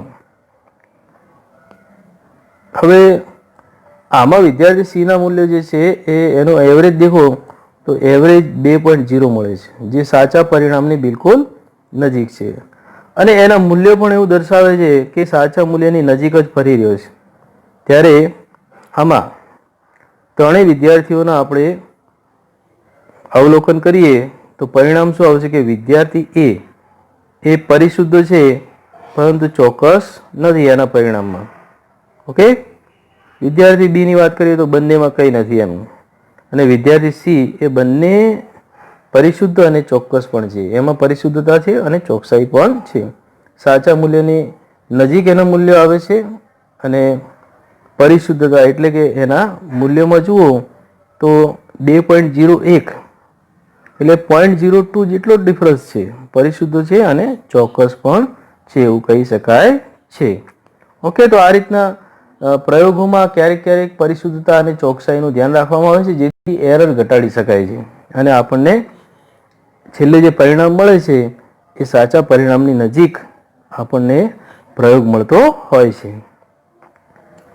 હવે અર્ધસૂચક અંકો દર્શાવવા માટેના નિયમો આપણે વાત કરી કે અર્ધસૂચક અંકો જે અતિ આવશ્યક છે, પરિણામની સાચી વિગત દર્શાવે છે, અને બિનજરૂરી કયા છે. તો સિગ્નિફિકન્ટ નંબર કયા છે એના નિયમો આપણે જોઈ લઈએ. અહીંયા નિયમો આપ્યા છે. એમાં પહેલો નિયમ જુઓ, બહુ મહત્વના છે. યાર, એ નિયમો બધા જ શૂન્ય સિવાયના, અહીંયા પહેલો નિયમ શું છે? બધા જ શૂન્ય સિવાયના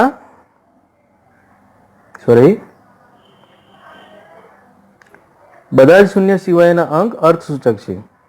હવે અહીંયા જુઓ કે શૂન્ય સિવાયના પહેલો નિયમ આ યાદ રાખવો જોઈએ. શૂન્ય સિવાયના અંકો એટલે કે 1 હોય, 1 થી 9 ના બધા અંકો આવી જાય. 1, 2, 3, 4, 5, 6, 7, 8 અને 9. તો અહીંયા 285 લખ્યા છે, તો 2, 8 અને 5 3 અંકો છે. તો સિગ્નિફિકન્ટ નંબર અર્થસૂચક અંકો કેટલા થયા? 3 થયા. ઓકે, એ રીતના 0.25 આપેલા છે, અને 0.25 જે 0 આપેલો છે એ અર્થસૂચક અંક આપણે ગણવાનો નથી. ઓકે, તો અહીંયા તમે સમજી શકો છો કે 0 ને આપણે અર્થસૂચક અંક અહીંયા ગણ્યો નથી. 0.25 ને જ આપણે અર્થસૂચક અંક ગણ્યો છે. તમે અહીંયા જોઈ શકો છો 285 ત્રણે ત્રણ અંક છે 0 સિવાયના, તો 0 સિવાયનો હોય ત્યારે એને અર્થસૂચક અંક ગણવાનો રહેશે. બીજો નિયમ જોઈ લઈએ. શૂન્ય સિવાયના અંકની આગળનો શૂન્ય અંક અર્થસૂચક નથી. એકદમ ધીમેથી બોલું છું મિત્રો. શૂન્ય સિવાયના અંકની આગળ, શૂન્ય સિવાયનો અંક એટલે 1 થી 9, એનો કોઈ પણ આંક હોય, 1, 2, 3, 9 ગમે તે હોઈ શકે. એની આગળનો એટલે એની આગળનો અંક હોય એ શૂન્ય હોય ત્યારે એ અર્થસૂચક અંક ગણાતો નથી. ધ્યાનમાં રાખજો.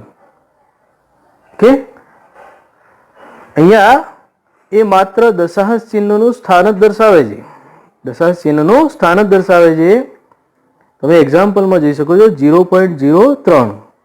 તમે અહીંયા ડાબી બાજુની વાત કરજો, ડાબી બાજુની. બીજા નિયમમાં ડાબી બાજુ જે 0 આપેલા છે એમાં દશાંશ ચિહ્નની ડાબી બાજુ નહીં, પરંતુ જે સંખ્યા છે, જે શૂન્ય સિવાયની સંખ્યા છે એની ડાબી બાજુ દેખજો. જો એની ડાબી બાજુ તમે 0.03માં 2 0 આપેલા છે, 0.03માં 2 0 આપેલા છે, તો આ 2 ને આપણે અર્થસૂચક અંક ગણવાના નથી. એની 3 ની આગળ આપેલા છે. 3 ની પાછળ આપેલા હોય તો બરાબર છે, એનો નિયમ આપણે શીખીશું. પણ 3 ની આગળ આપેલા છે એટલે એને આપણે અર્થસૂચક અંક ગણીશું નહીં. એ જ રીતના 0.052 0.0052માં 5 ની આગળ આપેલા છે. દેખો 3 0 આપેલા છે, તો એને આપણે ક્યાંય જોવાનું, દશાંશ ચિહ્ન વચ્ચે હોય, આગળ હોય કે પાછળ હોય, પણ આપણે અંકની આગળ આપેલા હોય એટલા 0 ને આપણે ગણવાના નથી અર્થસૂચક. ઓકે, તો 0.0052માં ફક્ત 2 અર્થસૂચક અંક છે, 5 અને 2. અને 0.03માં નિયમ અનુસાર એક જ અર્થસૂચક અંક જોવા મળે છે. ત્રીજો નિયમ આપણે જોઈ લઈએ. નિયમ નંબર 3.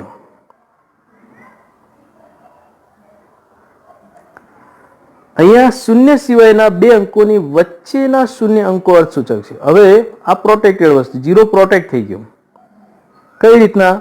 તો દાખલા તરીકે 2 છેડા ઉપર આપણને અંકો આપેલા છે, કોઈ પણ 1 થી 9, અને વચ્ચે 0 આપેલા, દશાંશ ચિહ્ન વચ્ચે હોય કે આગળ હોય પાછળ, પરંતુ અહીંયા 2 અંકોની વચ્ચે 0 આપેલા હોય એટલા બધા જ 0 ને આપણે સાર્થક ગણવાના છે.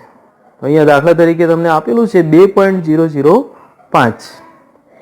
2.005 દશાંશ ચિહ્ન આપણે 2 0 ની વચ્ચે આપેલું હોય, 1 0 ની આગળ 1 0 પછી આપેલું નહીં જોવાનું. પણ 2 0 જે છે એ 2 અંકોથી સચવાયેલા છે, 2 અને 5 થી વચ્ચે આપેલા છે, તો એ બધા જ અંકો ગણવાના છે. 2 પણ ગણાશે, 2 0 પણ ગણાશે અને 5 પણ ગણાશે. એટલે કુલ અંકોની સંખ્યા 4 થઈ ગઈ. કુલ અંકોની સંખ્યા 4 થઈ ગઈ. ઓકે, ચોથો નિયમ જે છે એ સમજાવે છે, સંખ્યાની જમણી બાજુના છેડા પર 0 હોય તો તે અર્થસૂચક અંક ગણાય છે. હવે અહીંયા દશાંશ ચિહ્ન જે છે ધ્યાનમાં રાખજો. દશાંશ ચિહ્નની જમણી બાજુ ધ્યાનમાં રાખવાનું છે. સંખ્યાની જમણી બાજુ જે છે એ 0 કઈ બાજુ હોવા જોઈએ? તો 0 જે છે એ દશાંશ ચિહ્નની જમણી બાજુ હોવા જોઈએ. તો તમે અહીંયા ધ્યાનમાં રાખો કે જમણી બાજુ પરના જે દશાંશ ચિહ્નની જમણી બાજુ જે છે, એટલે કે અહીંયા 0.2 આપેલા છે, પછી 0 0 આપેલા છે, તો અહીંયા કુલ અર્થસૂચક અંકો કેટલા થયા? તો 2 તો આપેલા છે 0.2, પણ દશાંશ ચિહ્નની જમણી બાજુ 2 0 બીજા આપેલા છે, એટલે 2 0 અને 0 કુલ 3 થયા. ઓકે, એટલે જમણી બાજુ તો ખરી, પણ દશાંશ ચિહ્નની જમણી બાજુ જ્યારે 0 આપેલા હોય ત્યારે એને અર્થસૂચક અંક ગણવા પડશે. આનું એક બીજું એક્ઝામ્પલ આપણે આપી દઈએ તો દાખલા તરીકે આપણી પાસે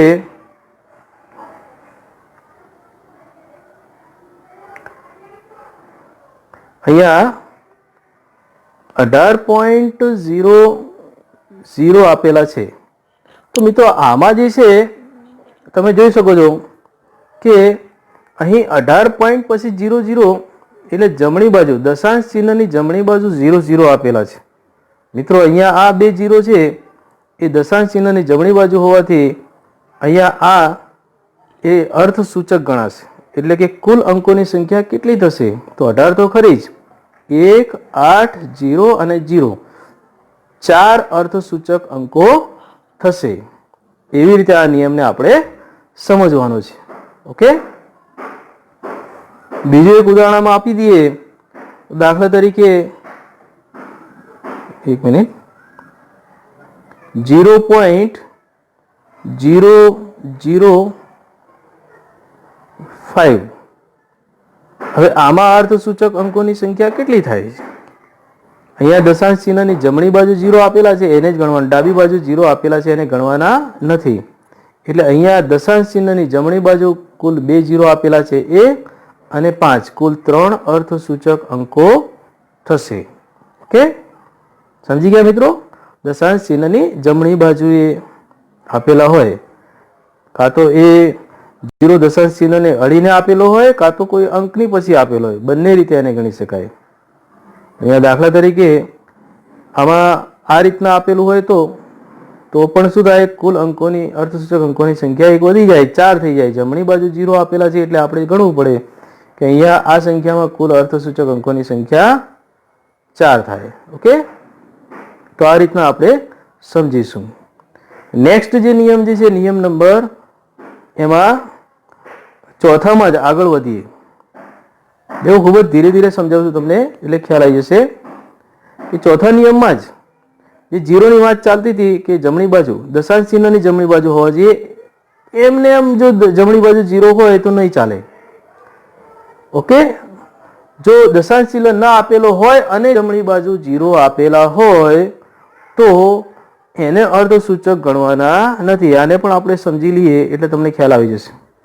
દાખલા તરીકે હું એક સંખ્યા લખું છું અહીંયા 0.100 અને બીજું છે 100. બે સંખ્યા છે, ચલો 1 અને 2. હવે આમાં જે નિયમ જે છે 4 એ લાગુ પડશે, એટલે કે દશાંશ ચિહ્નની જમણી બાજુએ 2 0 આપેલા છે એટલે આના માટે કેટલા થશે અર્થસૂચક અંકો? 3 થશે. ડાબી બાજુનો 0 ગણવાનો નથી. ઓકે, બીજા નિયમ પ્રમાણે 2 નંબરમાં સંખ્યા જુઓ 100 આપેલા છે, ક્યાંય દશાંશ ચિહ્ન નથી, પણ જમણી બાજુ 1 ની જમણી બાજુ જમણા હાથે આપેલા છે 0, તો એમાં દશાંશ ચિહ્ન નથી. એટલે સમજવાનું છે કે આમાં અર્ધસૂચક સંખ્યા કેટલી છે? તો આમાં અર્ધસૂચક સંખ્યા 1 જ છે. 1 જે આપેલો છે, 2 0 ને ગણવાના નથી. ઓકે, તો આવી રીતે આપણે સમજીશું, જેથી તમને ખબર પડી જશે કે 0 જમણી બાજુ હોય પણ દશાંશ ચિહ્નની જમણી બાજુ હોવો જોઈએ. નિયમ નંબર 5, ચોક્કસ અંકને અનંત સંખ્યામાં અર્ધસૂચક અંકો હોય છે. હવે ચોક્કસ અંક એટલે શું એ પણ આપણે સમજી લઈએ. અહીંયા આપેલા છે પણ આપણે અલગ રીતે સમજીએ. ચોક્કસ અંકો એટલે શું? જ્યારે અહીંયા આવી રીતે દર્શાવેલું છે કે 100, પણ એ 100 શું છે? ખાલી એક સંખ્યા છે. એ સંખ્યામાં જુઓ તો આમાં અર્ધસૂચક અંકો કેટલા છે? 1 જ છે. અરે 0 ને ગણતા નથી. ઓકે, પરંતુ આપણે લખ્યા હોય કે 100 ઈંડા, દાખલા તરીકે 100 ઈંડા, અથવા લખ્યું હોય કે 100 દડા. તો મિત્રો અહીંયા કોઈ ચોક્કસ વસ્તુ પદાર્થની વાત આવે છે, કોઈ વિષયની વાત આવે છે. આપણે જેમ અંગ્રેજીમાં આર્ટિકલ ધી લગાવીએ છીએ ને ત્યારે ચોક્કસતાની વાત આવે છે. એવી જ રીતે અહીંયા ગણિતમાં પણ આ ગણિત સાથે સંકળાયેલો જ મુદ્દો છે. આમાં પણ 100 ઈંડા અને 100 દડા એટલે અહીંયા આ જે છે એ દર્શાવે છે કે આની પછી પોઈન્ટ લગાવીએ તો પણ એ સંખ્યા ચાલુ જ રહેશે. એમ આના માટે કહી શકાય કે 0.0000, કારણ કે ઈંડા છે એટલે એના પર 0.00 લખીએ છીએ. ઈંડા આ અનંત કહેવાશે. શું કહેવાશે? અનંત કહેવાશે. એટલે એના માટે કોઈ ચોક્કસ વસ્તુ વિશેની વાત આવે, 100 ખાલી હોય તો એક જ અર્થસૂચક અંક, પણ 100 ઈંડા હોય, 100 દડા હોય તો એના માટે અર્થસૂચક અંકોની સંખ્યા અનંત હોય છે, એમાં ગણી શકાય નહીં, એવું સમજવાનું છે. ઓકે,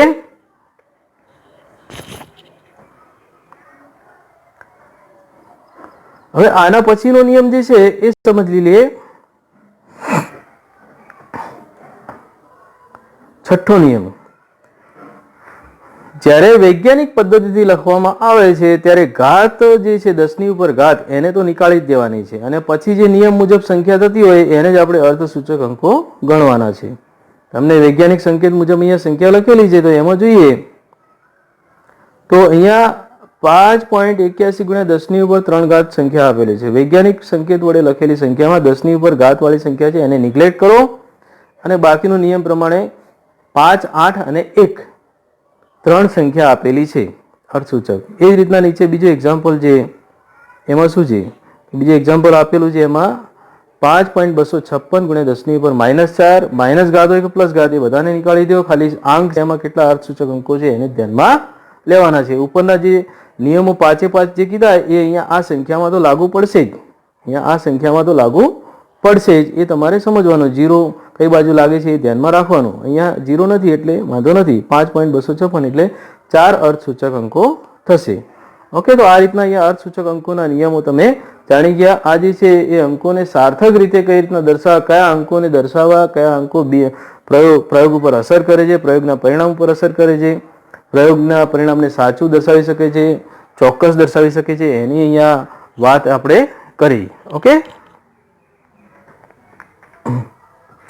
હવે જોઈએ કે અર્ધસૂચક અંકો માટેના જે ગુણાકાર, બાદબાકી, ભાગાકાર, સરવાળો એના માટેના નિયમો આપણે જોઈ લઈએ. તો પહેલો નિયમ જે છે એ સરવાળોનો નિયમ છે. સરવાળાના નિયમમાં ઇન શોર્ટ તમે એટલું યાદ રાખજો, આ થિયરી તો તમે ભણજો જ, પણ આપણે જેટલા પણ પદોનો સરવાળો, જેટલી સંખ્યાઓનો સરવાળો કરીએ છીએ મિત્રો, એમાં જે સંખ્યા, અહીંયા તમને 3 સંખ્યાઓ આપેલી છે, 13.11, 19.0 અને 2.012. તો દશાંશ ચિહ્નની જમણી બાજુ જોવાનું છે સરવાળો કરીએ ત્યારે. સરવાળાનો જવાબ અહીંયા કેટલો આવે છે?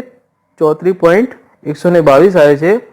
પરંતુ આ જવાબ કઈ રીતના લખવો, અર્ધસૂચક અંકની દ્રષ્ટિએ કઈ રીતના લખવો, તો આ જવાબને 3 સંખ્યા જોતા, 3 સંખ્યા, અહીંયા જે 3 સંખ્યા જોતા દશાંશ ચિહ્નની જમણી બાજુ જેમાં અર્ધસૂચક અંકની સંખ્યા, જેમાં અર્ધસૂચક અંકની સંખ્યા મિનિમમ છે, એ જ જવાબ, એ મુજબ જ જવાબ લખવો જોઈએ. એટલે કે 13.11 માં જુઓ તો દશાંશ ચિહ્ન પછી 11 એટલે 2 અર્ધસૂચક અંકો છે. 19.0 માં 1 અર્ધસૂચક અંક છે, અને 2.012 માં જોઈએ તો 3 અર્ધસૂચક અંકો થયા. ઓકે, તો ઓછામાં ઓછો અર્ધસૂચક અંક જમણી બાજુ, દશાંશ ચિહ્નની જમણી બાજુ 19.0 માં 1 છે. તો જવાબ જે આવે છે 34.122. તો દશાંશ ચિહ્નની જમણી બાજુ જવાબમાં પણ એક જ અર્ધસૂચક અંક લખવો જોઈએ. એટલે કે જે જવાબ 34.122 છે એને આપણે કઈ રીતના લખીશું? 34.1 લખીશું. કેટલા લખીશું? 34.1. કારણ કે 19.0 એ ઓછામાં ઓછો જમણી બાજુ, દશાંશ ચિહ્નની જમણી બાજુ એક જ અર્ધસૂચક અંક ધરાવે છે. એટલે ઇન શોર્ટ નિયમ યાદ રાખવાનો કે જે દશાંશ ચિહ્નની જમણી બાજુ સરવાળો કરતા જે સંખ્યાઓનો સરવાળો થાય છે એ સંખ્યાઓ જોતા એની દશાંશ ચિહ્નની જમણી બાજુ, દશાંશ ચિહ્નની જમણી બાજુ ઓછો મિનિમમ અર્ધસૂચક અંક ધરાવે છે, એ મુજબ જવાબમાં પણ અર્ધસૂચક અંકોની સંખ્યા જમણી બાજુ એટલી હોવી. આ જ નિયમ બાદબાકી માટે પણ તમને લાગુ પડશે. ઓકે, તો હવે ગુણાકાર અને ભાગાકાર માટેનો નિયમ જોઈએ. સરવાળા અને બાદબાકી કરતા અહીંયા થોડુંક અલગ છે કે જે સંખ્યાઓનો ગુણાકાર કરીએ છીએ, અહીંયા જે સંખ્યાઓનો ગુણાકાર કરીએ છીએ, અહીંયા બે સંખ્યાઓ 2.5 અને 2.25 જે સંખ્યાઓ છે એનો ગુણાકાર આપણે કરીએ છીએ, એમાં જે આન્સર આવે છે 5.625 છે. પરંતુ અહીંયા જે સંખ્યા ઓછા અર્ધસૂચક અંકો ધરાવે છે એ મુજબ જ જવાબ લખવો પડશે. એટલે કે 2.5માં 2 અર્ધસૂચક અંકો છે, 2.25માં 3 અર્ધસૂચક અંકો છે.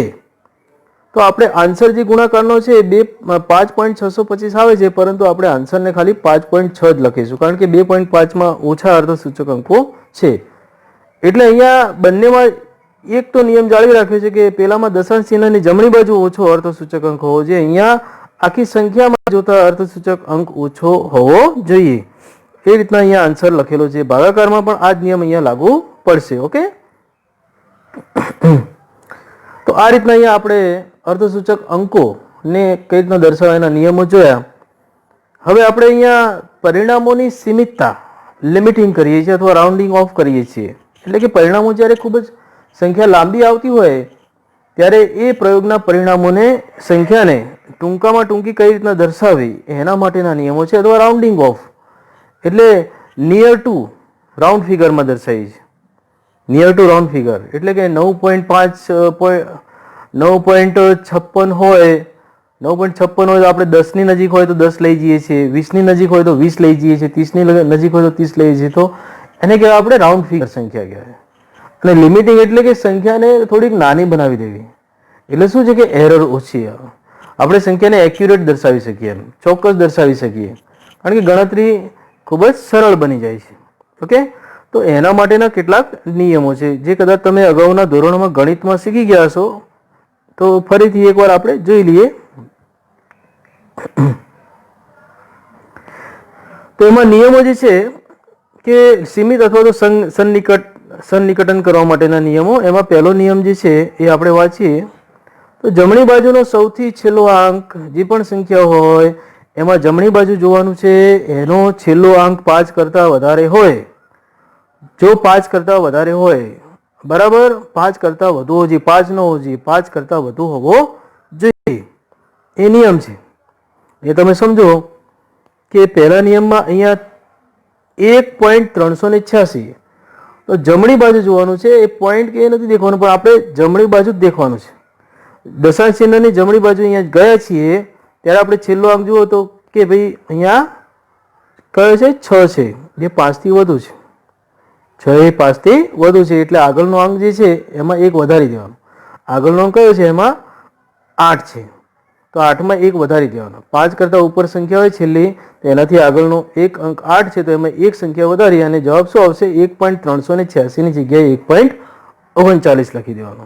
ઓકે, તો આ પહેલો નિયમ છે. 5 થી વધુ હોય જમણી બાજુ ત્યારે એક અંક વધારી દેવાનો, એના આગળનામાં એક અંક વધારી દેવાનો અને પછી સંખ્યાને દર્શાવી.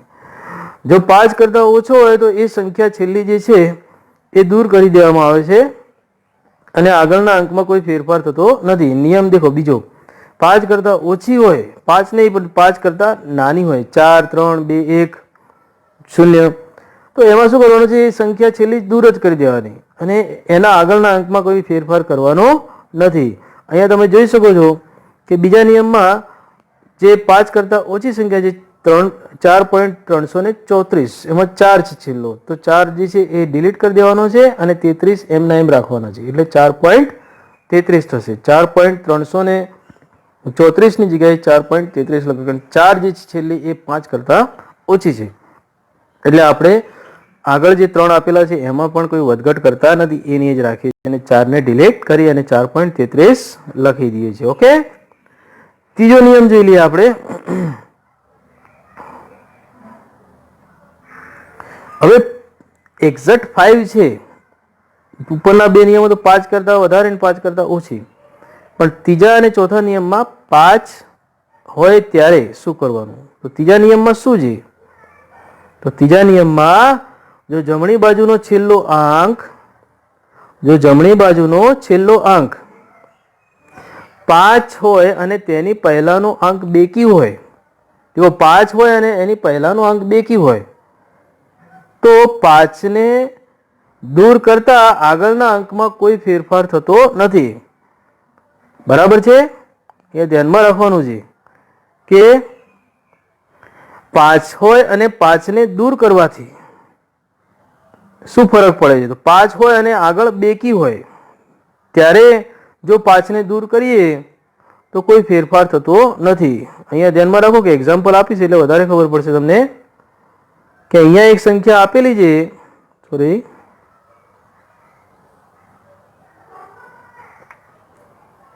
6.25, અહીંયા 5 આપેલા છે, એક્ઝેક્ટ 5, 5 કરતાં વધારે નથી ને 5 કરતાં ઓછા નથી, પણ એના પહેલા બેકી સંખ્યા આપેલી 2, 2 4 6 8 10 ગમે, સોરી 2 4 6 8. ઓકે, તો એમાંથી કોઈ પણ એક અંક અહીંયા આપેલો છે, બેકી છે 2, તો એમાં શું કરવાનું? 5 ને દૂર કરીએ તો 6.2 થઈ જાય છે, દૂર કરી શકીએ છીએ એમ. તો 5 હોય કે ન હોય એનાથી કોઈ ફરક પડતો નથી, એટલે 5 ને અહીંયા દૂર કરીએ તો આગળનો અંક એનો એ જ રહેશે, 2 નો 2 જ રહેશે. બેકી અંક ક્યારેય ઓછો થતો નથી, વધતો નથી, એ એનો જ રાખવાનો હોય છે. પણ બીજો નિયમ શું છે, જે આપણે એના પછીનો નિયમ, એના પછીનો નિયમ વાંચીએ કે 5 ની પહેલાનો અંક 5 હોય અને 5 ની પહેલાનો અંક એકી હોય, તો એ જે 5 ની પહેલાનો અંક છે એમાં એક વધારવો પડે છે. દેખો, એકી સંખ્યા 5 હોય અને 5 ની અગાઉ એકી સંખ્યા હોય, તો અહીંયા 6.35 નું ઉદાહરણ આપેલું છે તમને. અહીંયા જુઓ,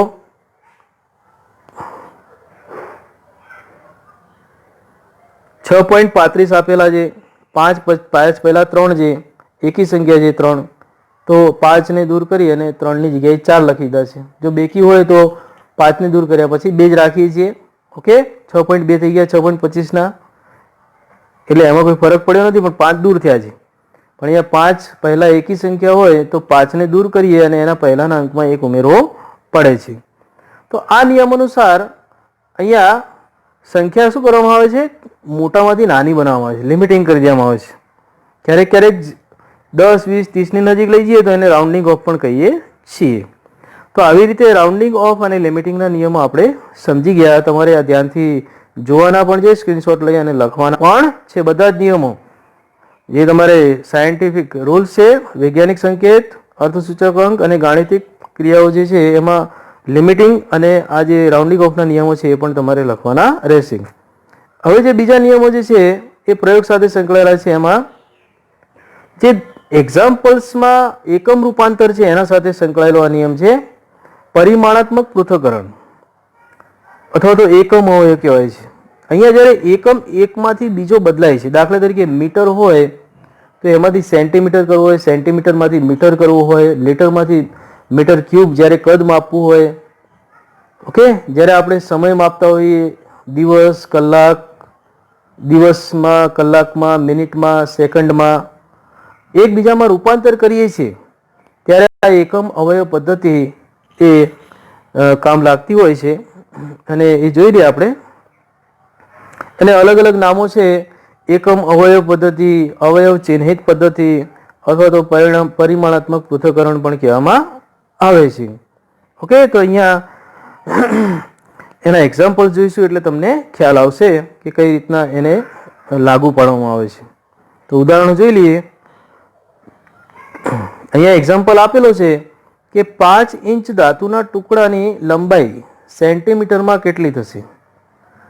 5 ઇંચ ધાતુનો ટુકડો આપેલો છે, એની સેન્ટીમીટરમાં લંબાઈ કેટલી થશે? આ એક્ઝામ્પલ તમારે લખી દેવાનો છે. એ એક્ઝામ્પલ આપેલો છે અને આપણે એને સોલ્વ કરવાનું છે. હવે ઇંચ અને સેન્ટીમીટર, ઇંચમાંથી સેન્ટીમીટર એટલે પહેલા 1 ઇંચ બરાબર કેટલા સેન્ટીમીટર થાય એ આપણે લખી દીધા છે. 1 ઇંચ બરાબર 2.54 સેન્ટીમીટર. હવે 1 ઇંચ બરાબર 2.54 સેન્ટીમીટર છે એટલે બંને સરખા કહેવાય, ઇક્વલ છે. અહીંયા બંને કેવા છે? ઇક્વલ ગણી લેવાના છે. આ પદ્ધતિમાં આપણે એને ઇક્વલ ગણી લેવાના છે. એટલે બંનેનો ભાગાકાર કરીએ તો 1 આવશે. એટલે આપણે એકમ અવયવ પદ્ધતિ વડે કઈ રીતના લખીએ છીએ? બંનેનો ભાગાકાર કરીએ છીએ, ઓલ્ટરનેટ એકબીજા સાથે ભાગાકાર કરી નાખીએ છીએ, એનો જવાબ 1 લાવીએ છીએ. એવી રીતે આપણે સમજી લેવાનું છે. આ મેથડમાં એવું સમજવાનું છે. તો અહીંયા તમને આપેલું છે કે 1 ઇંચ ભાગ્યા 254, 1 ઇંચ ભાગ્યા 254 આપેલા છે, ઇઝ ઇક્વલ ટુ 1 કરી દેવાના. અને ઓલ્ટરનેટ કરો કે 2.54 સેન્ટીમીટર ભાગ્યા 1 એ પણ 1 થાય.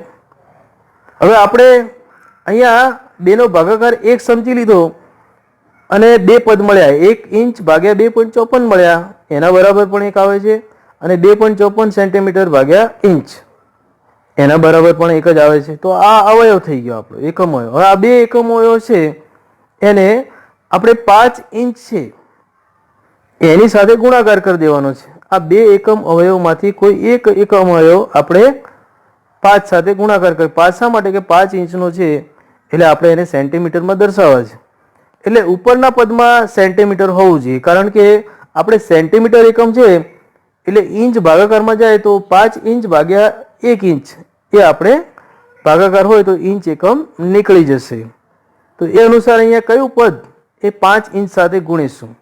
તો આપણે જે સેન્ટીમીટર ભાગ્યા ઇંચ વાળું પદ છે એ 5 સાથે ગુણીશું.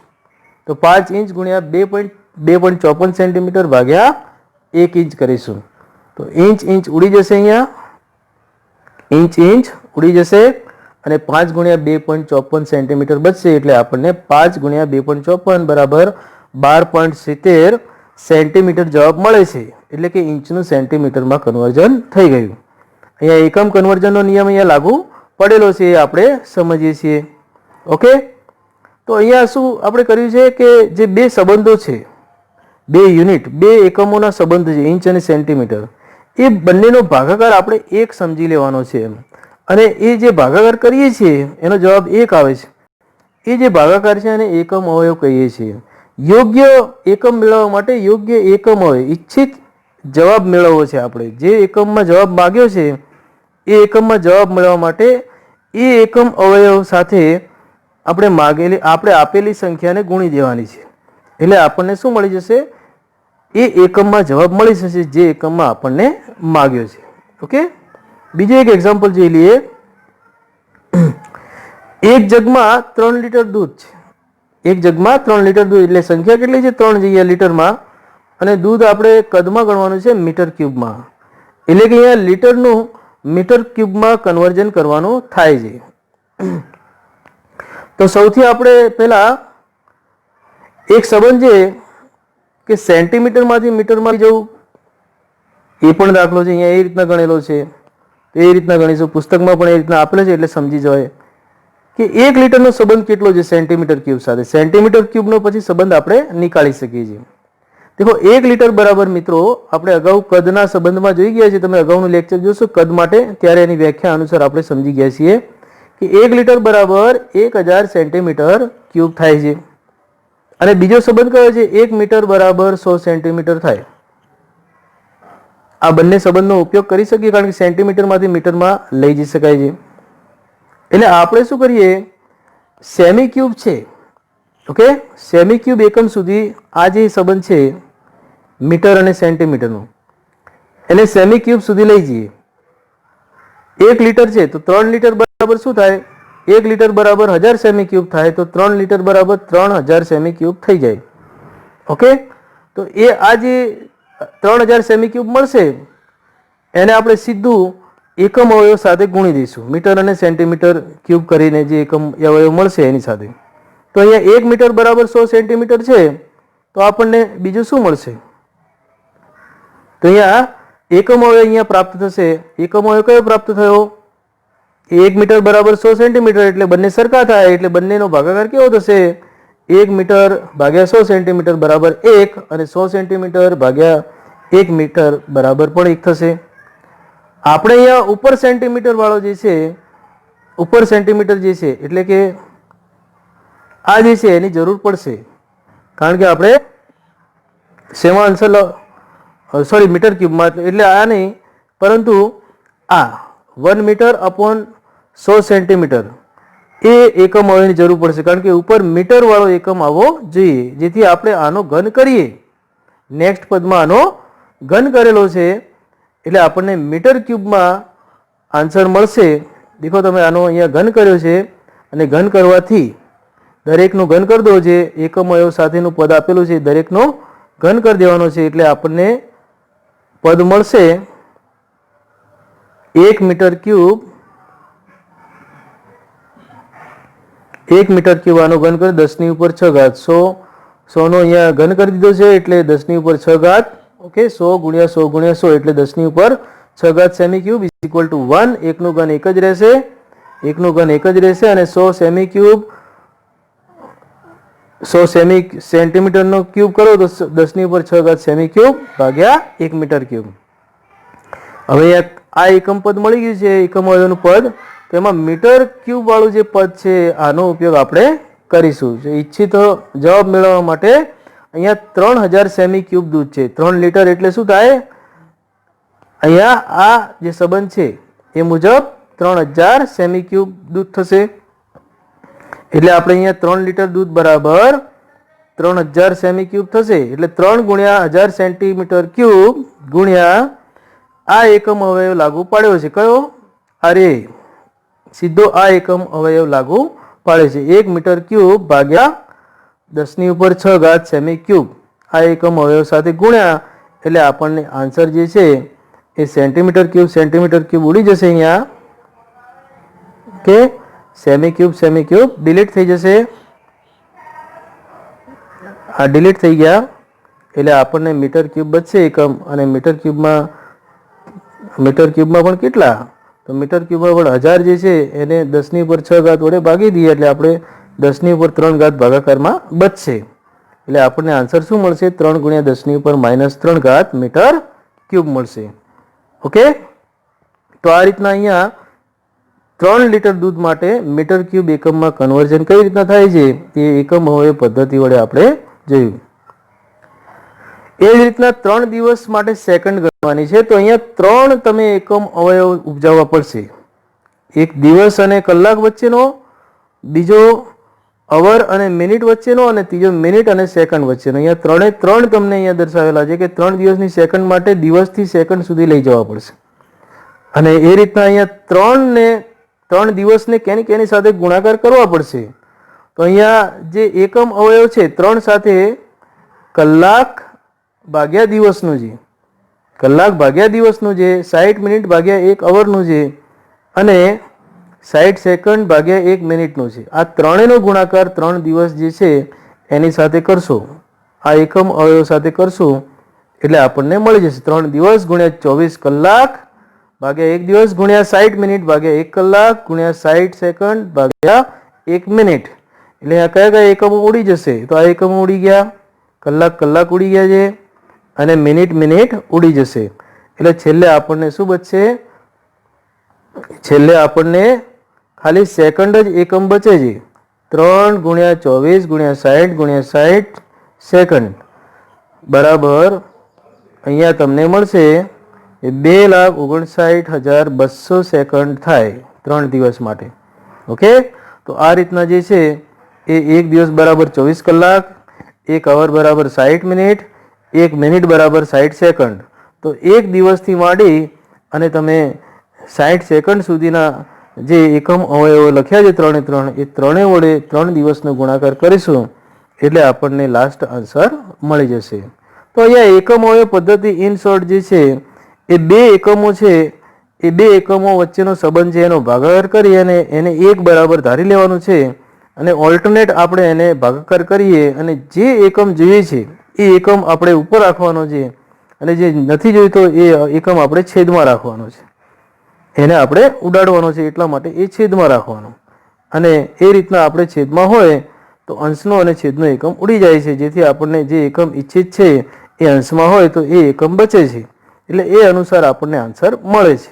ઓકે, આ રીતના આ જે એકમ રૂપાંતરની પદ્ધતિ જે છે, એક એકમમાંથી બીજા એકમના મૂલ્યમાં જવાબ મેળવવાની પદ્ધતિ છે ને આપણે પરિમાણાત્મક પૃથ્થકરણ. આપણે કયા પરિમાણમાં આન્સર જોઈએ છે એમ, કયા એકમમાં આન્સર જોઈએ છે એ મુજબ આપણે એકમ અવયવનો ઉપયોગ કરીએ છીએ, ઈચ્છિત એકમ અવયવનો ઉપયોગ કરીએ છીએ. ઓકે, તો આ જે છે એ ઇન શોર્ટ યુનિટ કન્વર્ઝનની મેથડ છે એ આપણે અહીંયા એક્ઝામ્પલ્સ વડે સમજ્યા. ઓકે, તો અહીંયા તમે ચેનલને સબસ્ક્રાઈબ કરતા રહેજો જેથી તમને નેક્સ્ટ વિડીયોના નોટિફિકેશન પણ મળતા રહેશે, જેથી તમારો અભ્યાસ કન્ટિન્યુ રહે, વચ્ચે અટકે નહીં, મેસેજ મળતા રહેશે તો તમને વિડીયોની માહિતી મળતી રહેશે. એટલે અહીંયા સબસ્ક્રાઈબ અને લાઈક કરતા રહેજો જેથી તમને નોટિફિકેશન જે વિડીયો આવશે એના નોટિફિકેશન મળશે. બેલ આઇકન બટન પણ દબાવતા રહેજો. Okay, good luck. continue studying.